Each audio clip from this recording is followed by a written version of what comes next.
안녕하세요. 스터디원 이성원입니다. 네, 오늘은 심화수학의 세 번째 이야기, 수업 방식에 관한 말씀을 나누려고 합니다. 심화수업의 수업 방식이 왜 중요할까요? 많은 분들이 심화수학을 공부할 때 심화 교재의 중요성을 잘 알고 계신데 방식에 대해서는 좀 잘 모르시는 것 같더라고요.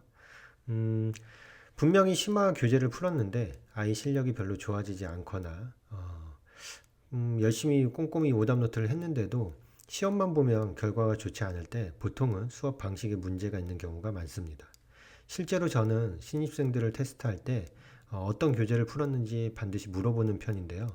그 문제에 맞춰서 테스트를 냈을 때 실제로 심화 교재를 풀었음에도 불구하고 결과가 썩 좋지 않은 경우를 많이 보게 됩니다. 그 이유가 무엇일까요? 심화 수업의 방식이 기존의 어떤 기본 유형 문제집을 풀 때와는 달라야 하기 때문입니다.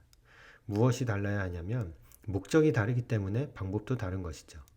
기본 문제를 풀 때에는 그 문제를 빠르고 정확하게 푸는 것이 목표이기 때문에 특정한 그 문제를 푸는 어떤 시그니처와 같은 풀이법을 반복해서 연습하게 됩니다. 마치 우리가 단어를 외우거나 또는 어떤 문제의 풀이법을 이렇게 공식을 암기하듯이 공부할 때 그런 방법을 쓰게 되는데요.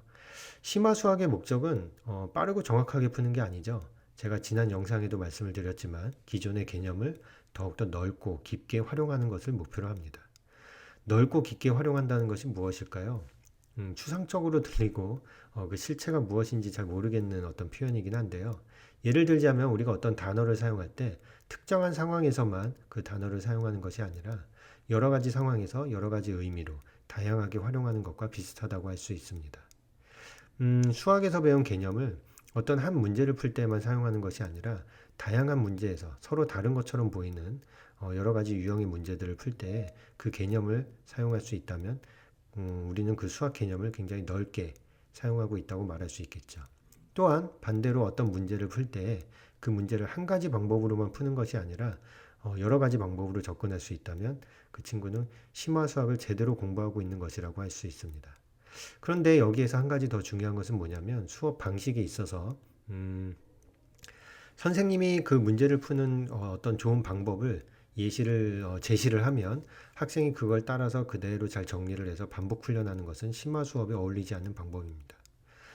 그럼 어떻게 해야 되냐면 학생이 문제를 풀었을 때 선생님은 그 풀이에 어떤 틀린 부분이 없는지 이런 걸 검토하는 것도 중요하지만 그 문제를 또 다른 방법으로 풀 수 있게끔 유도해야 하고요. 또 아이가 그것을 풀지 못했다고 하더라도 선생님이 그냥 바로 대신 풀어주는 것이 아니라 그 학생이 좀 더 그 문제를 접근해 갈 수 있도록 어떤 유도를 해주는 것이 좋은 방식이라고 할 수 있습니다. 이렇듯 한 문제를 정답을 내는 것을 목표로 두고 하는 것이 아니라 다양한 접근을 할 수 있도록 A라는 방법과 B라는 방법을 써서 풀어보고 또 C라는 방법으로도 풀었을 때 차이점이 무엇인지 그리고 비슷해 보이는 유형이라고 하더라도 어떤 문제에 있어서는 A라는 방법이 더 효율적으로 느껴지지만 다른 문제에서는 왜 B라는 것이 더 효율적으로 느껴지는지 그런 것들을 이야기해 보는 것이 심화 수학에서는 굉장히 많은 효과가 있습니다. 또한 여기에 더해서 함께 공부하는 친구들이 서로의 풀이를 비교하면서 어떤 접근하는 방식이라든지 이런 것들에 관한 이야기를 나눌 수 있다면 정말 더할 나위 없이 좋은 효과가 있을 겁니다. 그래서 저는 심화 수학을 공부할 때만큼은 실력이 뛰어난 선생님을 모셔서 과외를 하는 것보다는 비슷한 실력을 가진 친구들과 또한 이렇게 아이들이 여러 가지 방법으로 접근할 수 있도록 유도해 줄 수 있는 그런 수업 방식에 능숙한 선생님이 함께 공부할 때에 최상의 효과가 날 수 있다고 말씀을 드리는데요. 실제로 저는 그동안에 이런 방식으로 구성된 아이들이 뭐 질문도 적극적으로 하고 선생님과 이런 걸 토론하기를 즐겨하는 아이들이 모였을 때 최상의 결과가 나오는 것을 많이 목격하는데요.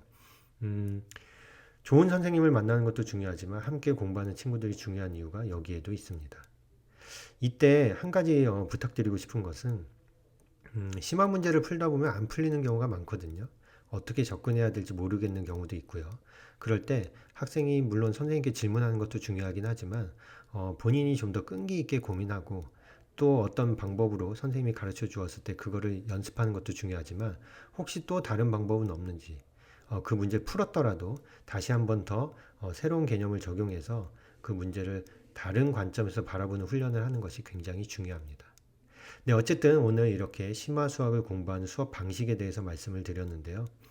다음에 또 제가 심화 수학에 관한 영상을 또 가지고 오도록 할 테니까요. 여러분들께 많은 도움이 되기를 바랍니다. 오늘도 영상 시청해 주셔서 감사드리고요. 다음에 또 찾아뵙도록 하겠습니다. 감사합니다.